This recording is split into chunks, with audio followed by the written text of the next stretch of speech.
Okay, welcome to part two of our module two of Elements of Effective Instruction on engagement and progress monitoring. In this section, we're really going to dig into how you use engagement and assessment to ensure that the full range of learners are accessing your curriculum and instruction. So we're going to actually start off with this section with right off the bat having you actually pause your video, or I'm sorry, this tutorial, and have you watch another video that's right below this tutorial. And it's kind of just a fun video to watch. It's a little update from Teacher Center. You may have seen this in the past, and even though it's kind of a little satirical look at teaching, it actually comes with a little bit of a message that we're going to relate to what we're talking about today. So if you would pause this tutorial and go to the little video right below this tutorial, which is an update from Teacher Center.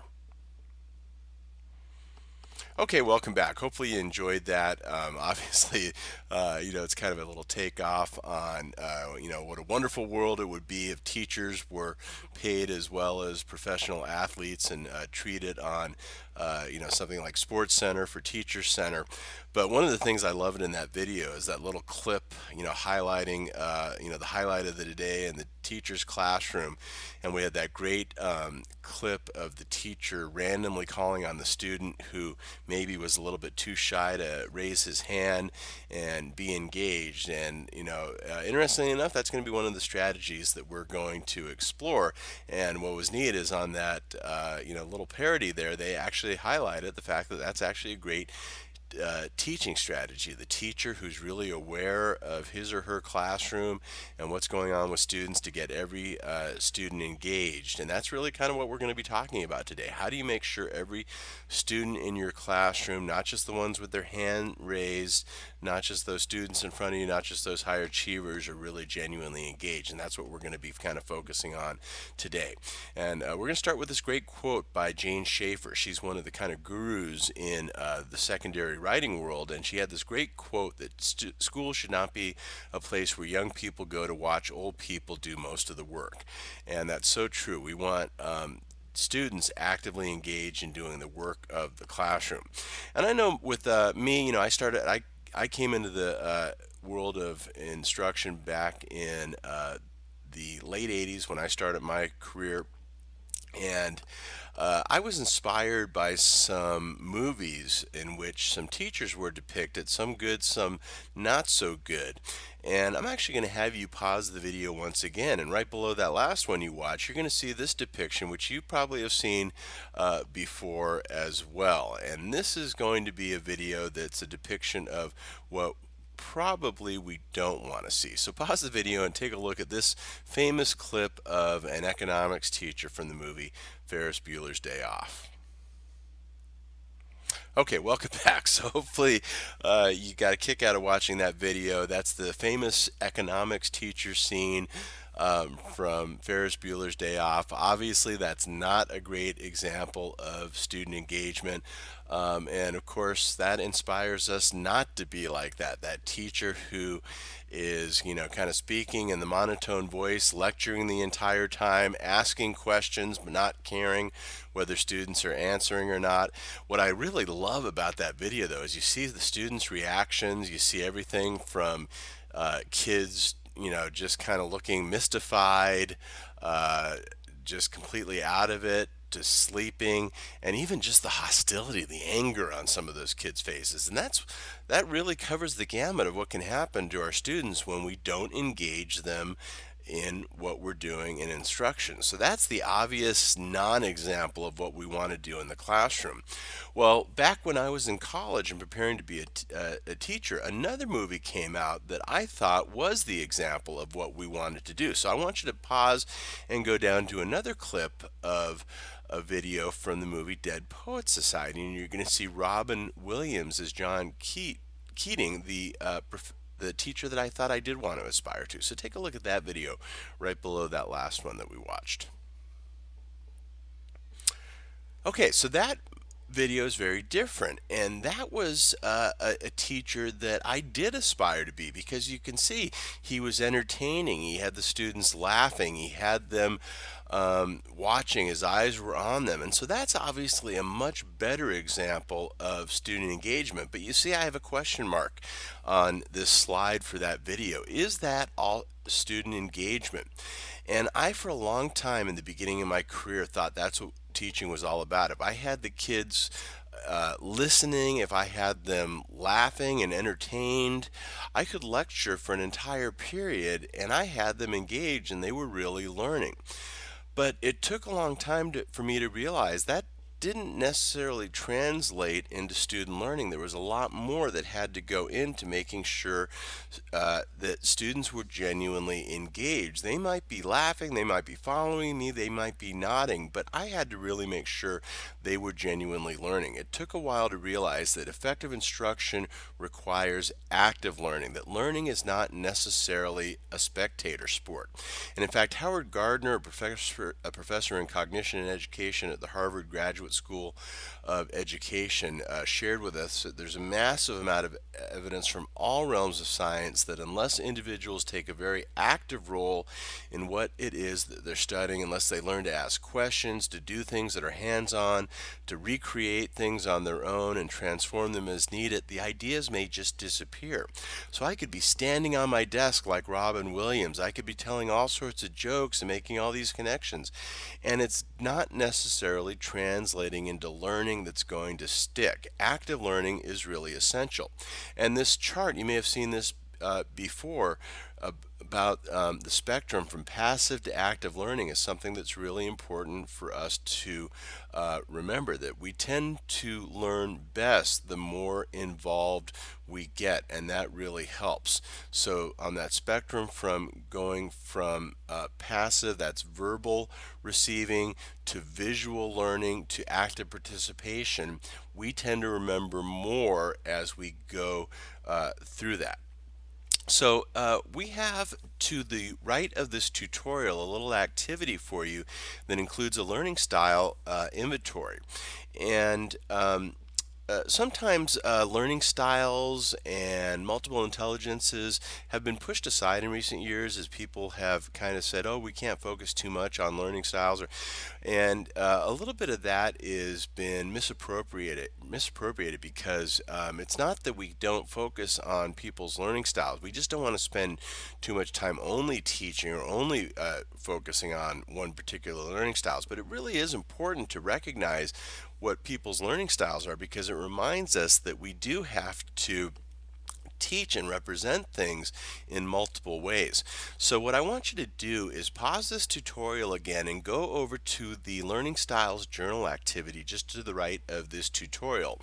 And you'll see a link to a document that is a Learning Styles inventory that you can download. Go ahead and do the inventory on yourself, and it's going to show what your preferred learning style is. And total your scores, identify your learning style strength, and then do the journal activity. Just a very brief journal activity where you're going to kind of think about what your own learning style is and kind of think, has that been kind of true for you over the years in terms of your preferred learning style? And then think about what are the ramifications are in terms of our own instructional practices. So pause the tutorial and just quickly do that journal activity. Okay, thanks for coming back and continuing this tutorial. Now, the one thing as we talk about active learning, it's very important that we get students hands-on and actively engaged, as we've talked about with some of these things that we've explored. But we also have to be very, very careful, because we can have students highly engaged in lots of activities. They can be doing all this hands-on work, they can be creating these amazing projects, but as the great UCLA basketball coach John Wooden once said, we don't want to mistake activity for achievement. We also have to make sure there's substance behind all of this activity. How do we know students are really learning even when they're actively engaged in projects, in role play, in visual learning? There's got to be some way for us to make sure learning is going on even in the midst of all of this activity. So the answer is to combine active student engagement and ongoing formative assessment.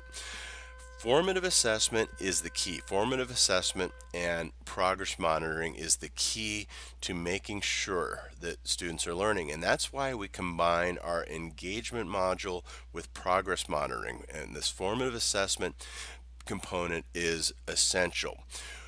We do not want to wait until the end of our instruction to determine if students are getting it. Summative assessments at the end of a unit are too late. Okay? The great analogy we often make is that when the people in the restaurants taste the meal, that's summative assessment. When the chef tastes it, that's formative assessment. You know what's going on.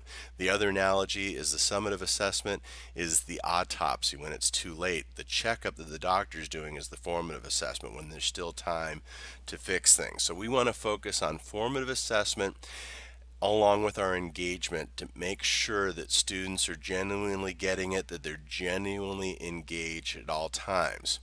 So with that, we have this framework for strategic instruction that we want to present to you. Now, a lot of times, or in fact, most of the time, we're taught just a linear approach to designing our instruction, where you give students some kind of anticipatory set to pique their interest. You then provide teacher input, then some kind of guided practice, and then independent practice. It's that kind of linear model.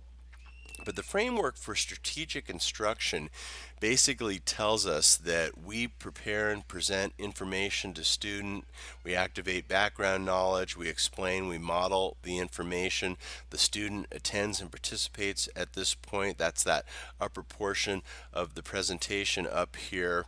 And then we do it together, practice, we kind of do it together with the teacher coaches with extended feedback, the students practice strategies with guidance, and then they start doing it more on their own. The teachers encouraging and transfer and assessing along the way, while the student is working on things independently.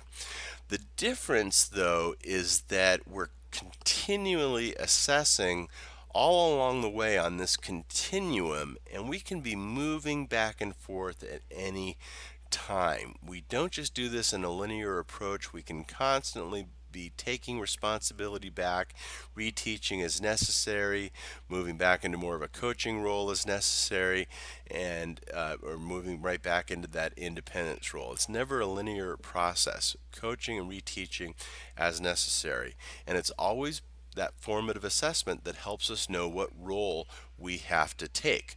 So what we're doing is we're integrating formative assessment throughout our strategic instruction to ensure that the full range of learners are actively engaged in accessing the content, to make sure they're meeting the learning objectives, and to inform our instruction and make necessary adjustments, including moving along that continuum of teacher-student responsibility as indicated on that strategic framework we just talked about. Okay? So, what are some types of things we can do for that formal assessment and that student engagement that are going to make it effective? Well, first off, do lots of informal assessment. Don't underestimate the importance of anecdotal assessment data. Too often we think that the only way to do formative assessment is some kind of pen and paper type of assessment. That's not the case. You can constantly be doing formative assessment just by simple observation, simple conversation with students. I think that's one of the most powerful ways to do formative assessment, and then you don't have paperwork to grade afterwards. So we have this great motto: grade less, assess more. It's very, very powerful. It'll help you know where the students are at very quickly, and you can adjust your instructions. So informal assessment is crucial. Now, the only way to do that effectively, though, is to be out among your students. So be out there circulating. If you did Module 1, circulating was one of our powerful classroom management tools.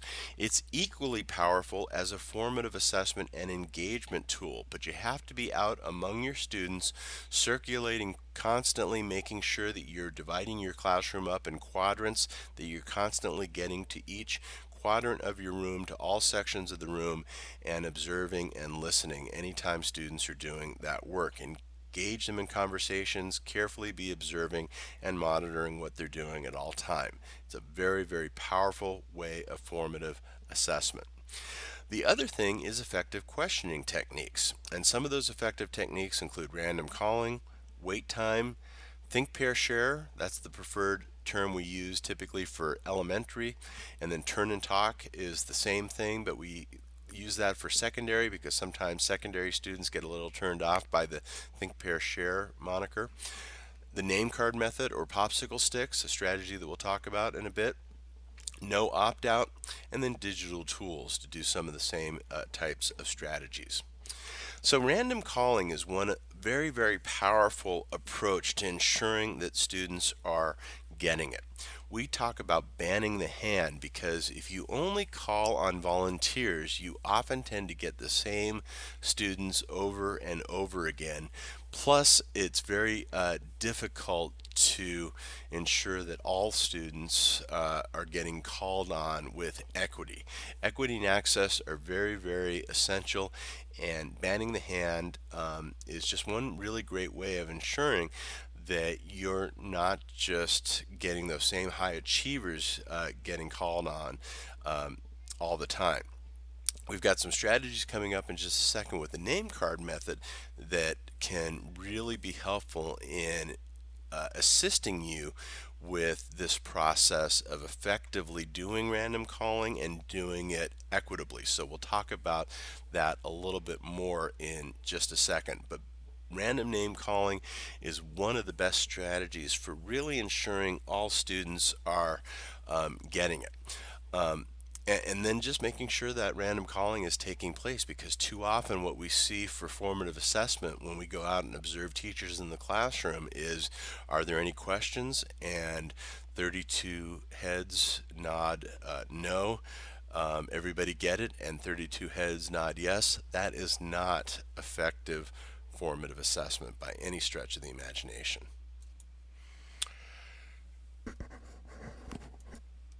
So along with banning the hand, one of the other strategies that is really effective is wait time.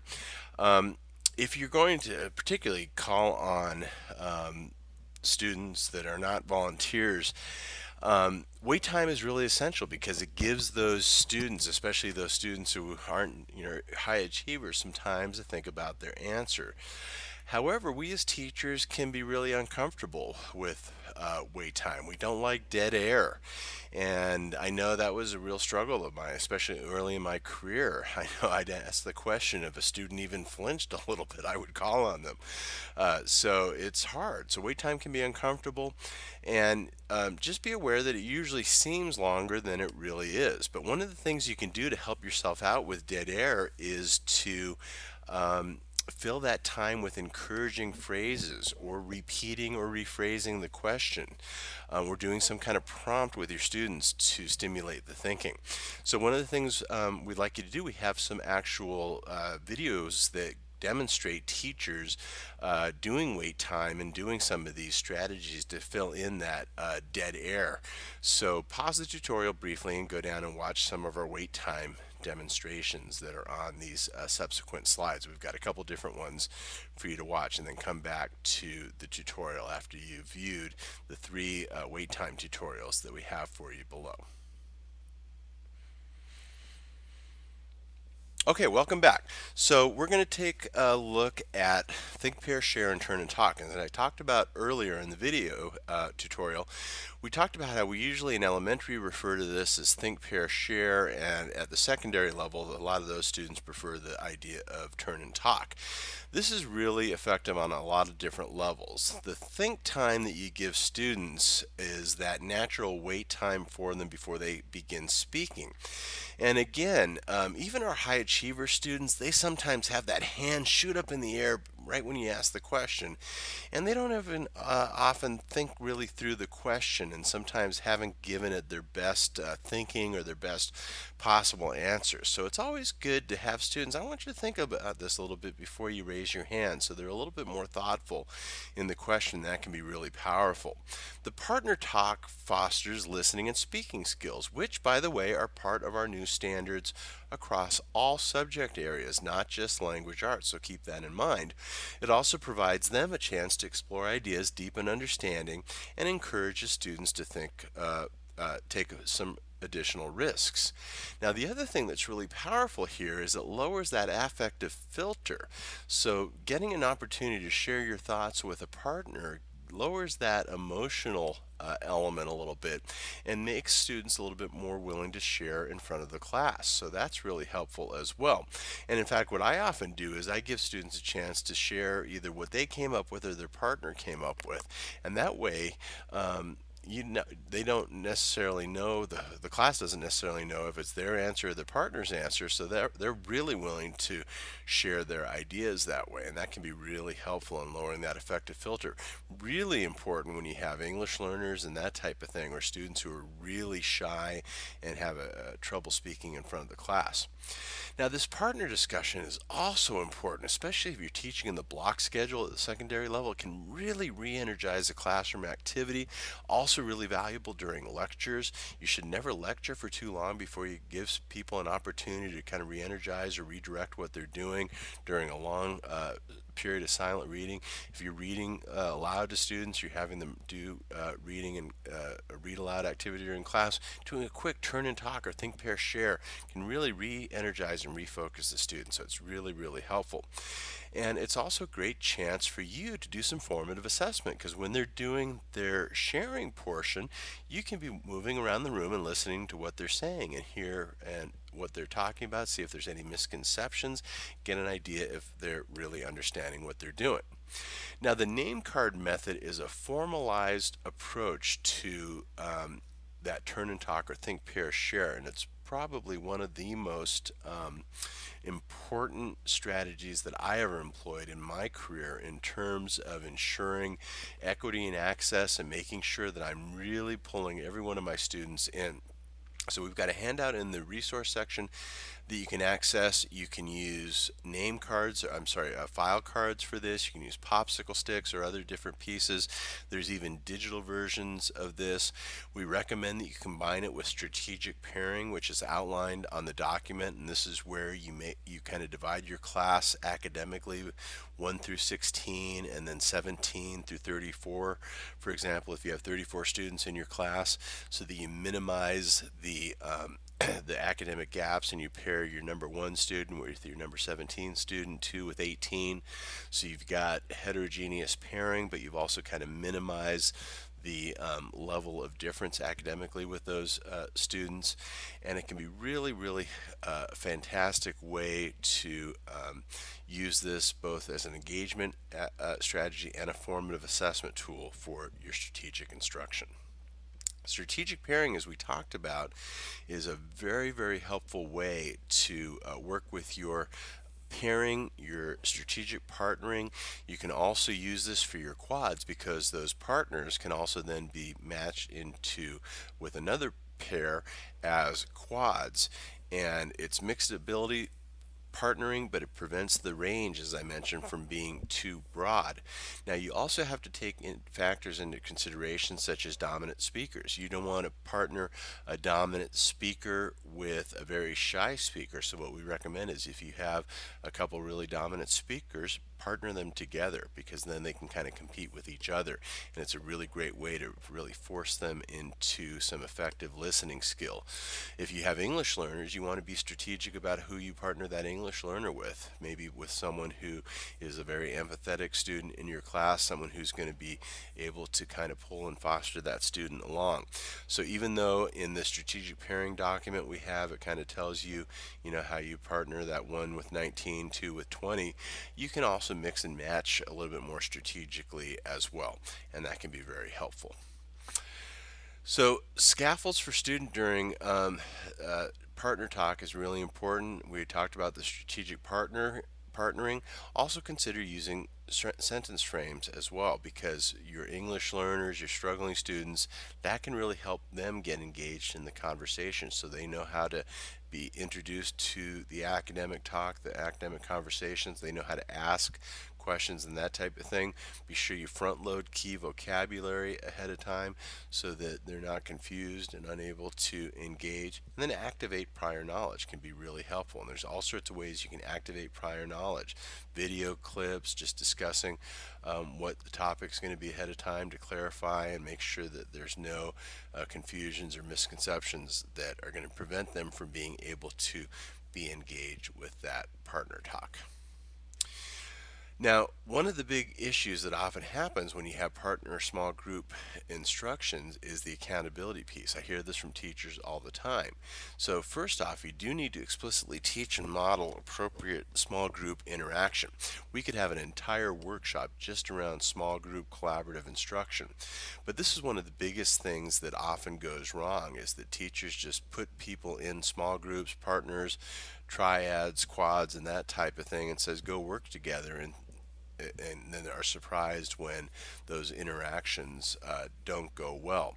I know that was my first experience with cooperative learning. I just said, I had a bunch of middle school students that I was teaching and said, okay, go work in your groups and tackle this activity, and was really shocked that middle school students didn't automatically interact appropriately with each other. So you've got to have your rules, your parameters.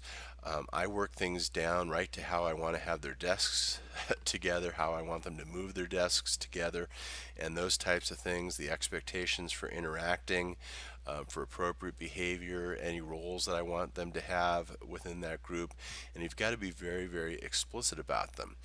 Then you've got to hold them accountable for any inappropriate behavior that takes place during that time. So employ your classroom management strategies. Then it's the accountability piece that's essential, because that's how you can hold them accountable for their individual as well as group work within the activity. So the name card method can be very helpful for this, because if students know you're going to randomly call on individuals for their work within that group ahead of time, then they're much more likely to be accountable for doing that group work. Numbered heads is another great activity. You have each student number off within the group, and then know that they're going to be called on and they're going to have to report out what their group has done, and they won't know what aspect of that they're going to have to be reporting out on. That's going to force each member of the group to be involved and actively be aware of what they're working on. So the activities like that or strategies like that can ensure that people are going to be actively involved in what the group is working on. The key is that students have to know in advance what these rules are and what these accountability protocols are going to be, so that they are preventative measures, not reactive measures. So that's the key. They've got to know how they're going to be held accountable for both their individual and group work ahead of time. Then you've got to be very strategic about how you observe your groups. Before I put groups, have people move into their groups, I make sure I'm watching very carefully. I often narrate them as they go into their groups and make sure they're realize I'm watching, and then I'm observing them very carefully as they're doing their work, interacting with them the entire time, often commenting on groups from across the room, so they know I'm carefully monitoring and observing what they're doing the entire time. It's that formative assessment through observation piece that can be very, very important.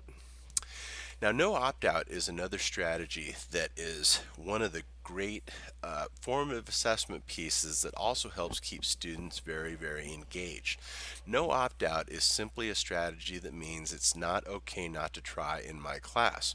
It's a sequence that begins with a very common thing that happens in classroom, a student unable or unwilling to answer a question. But it has to end with that student giving the right answer as often as possible. In other words, you never allow a student not to have the right answer, then moving on to someone else, and never coming back to that student. So what I want you to do is actually just see this in action, but you always have to come back to that student giving the correct answer. So we're going to pause the tutorial and watch a couple of video demos that are right below this video as well, down toward the bottom of this page, of teachers doing the no opt-out strategy below. So watch the examples.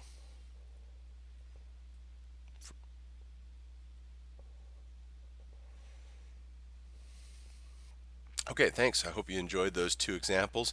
And you may have uh, incidences, unlike the video, where it worked out, where a student may refuse to answer the question, in which case you do have to take disciplinary interventions at that time. But you've got to be consistent with this. You have to do this right from the beginning of the school year, where you do not allow students to opt out of the answer, or they eventually, it sends the message to all of your students that it's okay not to know the answer. You do this right from the beginning, at the beginning of the year, and you're consistent about it, and students start realizing they have to get the right answer. So always come back to students with the right answer and hold them accountable for doing so. It completely changes the culture of your classroom. So the next thing, and this is a fantastic strategy, are nonverbal checking for understanding. This is just a great way to get quick answers, and there's several ways you can go about this: finger signals, signal cards, whiteboards, exit tickets, and then a variety of digital tools that are now available. So one of the first things you can do is to use things like finger signals, such as thumbs up, thumbs down. It's one of the most common ones that we use, and you simply have your I think I went a little bit fast. I didn't show you the one on the right for the finger signals over there on the right. You can see, you could teach all those finger signals over there, like the fist to five, that you show people. By the way, you do have to be careful in secondary levels about finger signals. That's one way you have those already set up so people know what those are. But one of the most common, as I mentioned, is thumbs up, thumbs down. It's one of the most common that are used. It's one of the easiest to do. It's also one of the most abused. So thumbs up, thumbs down is a quick and easy way to assess student understanding of just about any question. The beautiful thing about it is you can see 100% of your students are getting or not getting the answer, and you can do it at any grade level. Now, for example, I could ask you guys a question like, do teachers receive training in managing parent engagement as part of educator preparation programs? And I could do this to kind of assess prior knowledge. I could do this after a training to see if you were listening or paying attention, to see where everybody was at. Now, here's the way you want to do thumbs up, thumbs down. Most teachers do this, and they have the students raise their thumbs way up in the air. Now the problem with this is that all of the other students see what other students are doing, and they can kind of then get the cue and just follow along with what everybody else is thinking. The best way to do thumbs up, thumbs down is to have your students hold their thumbs or their fists right at chest level so that other students can't see what their answers are. So have them do it at chest level. That's the first way to do this approach, okay? So they can have their thumbs up for yes, thumbs down for no, or hold it sideways if they're not sure. That's the first really good way to do this particular strategy and to do it effectively. The second way this strategy gets abused is teachers do this all the time, and I'm in classrooms observing it, and teachers only scan the room for a few students. If you're going to do thumbs up, thumbs down, you've got to make sure you scan the entire room to check every student's response. I see this happening all the time. I see teachers scan just a few students up in the front of the room and not everybody. And what starts happening is students stop responding, and it sends a message. This teacher doesn't care what my answer is. They're not really checking for understanding. So if you're going to do it the right way and do it for every student, and then respond to it. If you're going to check for understanding, make an adjustment. If a lot of students got the wrong answer, reteach or clarify, follow up, and do something about the answer. Now, signal cards are a couple of different ways you can do this. We actually have a couple of handouts in the resource section. There's one that you can use as a trifold that simply says yes, no, or question mark, and you can have students create this trifold on their desk, and you can ask a question like this: should general education teachers suggest a learning disability diagnosis to a parent during a parent conference? Well, the answer to this is no. Students can change their trifold on their desk to either indicate yes, no, or question mark so you could see the answer. And you could do this on cardstock. They can fold it up and keep it in their binders or in their desk. And then when you just want to see their answer, they put the trifold on their desk and you can assess all of the students and see where they're at. We also have another one that you can have, and it has A, B, C, D, E, and they could put a little uh, braid through it, or I'm sorry, brad through it, and fold that, and students can hold up if you have a multiple choice type answer, A, B, C, D, or E, or A, B, C, or D, and show what their answer to a multiple choice question is, and they can actually hold up the answer, and you could see it that way. Now, other ways of doing this are the whiteboards. Those are very popular, and people will go to places like Home Depot and have them saw a piece of whiteboard material in place, and students can use an Expo dry erase marker to write answers and that type of thing. And again, if you're going to do it, you've got to check everybody's answer and actually follow up. So another fantastic formative assessment technique is exit tickets. Exit tickets are something you do at the end of class period where you want to see what students got out of a particular lesson. There's a variety of things you could do. You can ask them a single question, have them answer a single problem, have them respond, give them one thing that they learn from a lesson, have them do a particular thinking map, for example, something that you can quickly assess from the day's lesson to measure what they got out of an essential learning for the day. And that's their exit ticket. They have to hand that to you out the door. It could be on a post-it note, half a piece of paper, but something you can quickly assess to see what their learning was for the day. Again, the key is use this as a formative assessment, but make sure you're following up on it. Now, some teachers check it as the students are leaving to see right away, give them immediate feedback to their learning. Other teachers check it and follow up with them the next day. The key is the follow-up, that you know you're checking and diagnosing learning. So take the time to pause the recording to view the series of exit video tutorials below and see how the teachers in these videos are using exit tickets as a diagnostic tool.